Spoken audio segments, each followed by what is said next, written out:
There's a school in town called Nalaatsi, which I think is amazing because it not only does the educational piece as viewed by the province, which is critical for moving on, but it also adds the heart work.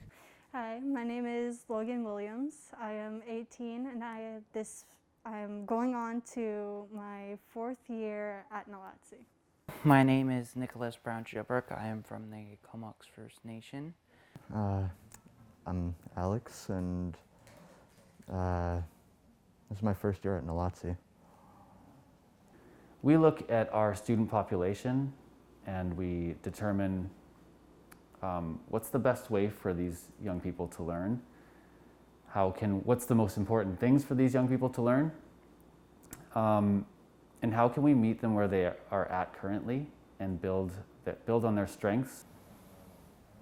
One lesson I've learned is to stop and smell the flowers. I learned how to be kinder. I learned how to love myself. And there are obviously nice people out there. I am Evelyn. I am elder for some of the schools and for the North Island College. What is success to me is anybody who has done well in their life.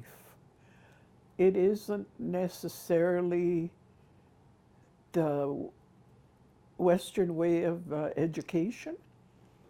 Another distinguishing factor, I think, is we're concerned, our approach to education is very holistic. So we're concerned in the overall development of the young person, not just that we've met the prescribed learning outcomes as the ministry dictates, which I'm not saying aren't important, but we consider our students' development in terms of their intellectual growth, their emotional growth, their physical well-being, and we even go in, if you look at a sort of a medicine wheel model, we even consider spiritual growth and how their role within their communities.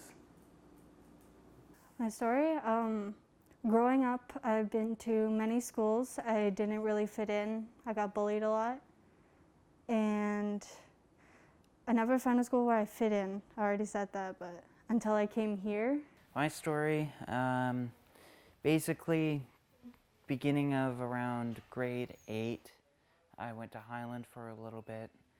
By the time grade 9 happened, I found stuff wasn't going as planned, and it started becoming a little bit more of an uncomfortable place for me, since the Aboriginal group I was in, it was kind of disbanding by the end of that year, which was kind of sad.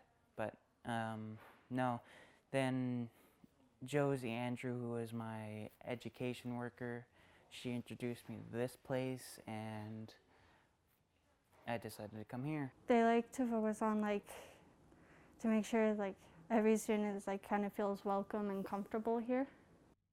We're all going through a battle that nobody knows anything about because we only see one part of us when we're out in public, right? We all have our different faces, and I don't know what people are going through and stuff. So that little hello, even if people don't say hello back, I still say it because that might mean something for them, right? So I feel like that connection of I see you is really important, because when you don't feel seen, you don't feel valued, and it kind of trickles downward from there. And making sure that people are valued is I think a really important piece to the education of our kids. I get a lot more one-on-one teaching, that helps with my focusing and stuff. I like that they let you work on whatever you want, what courses you want at your own pace. Not all students should be categorized as the same person. I think that every student has their own individual needs, and not all students do well in the machine of the school, I guess you could call it. It doesn't meet the needs of everybody. And I wish it would, because I believe we'll have more successes if we allowed the children to go to the road, the path they want to go. It comes down to this fundamental concept of start with your students, start with the young people, and then build your practice around them. Yes, I believe that what I've said about the schools not meeting needs of all the children, I hope that the people who run the schools will hear that and learn from it. If you're having trouble, struggling through school, and if you have the chance, a place like this would probably be the best bet into getting stuff done. I don't know what they're doing that isn't good.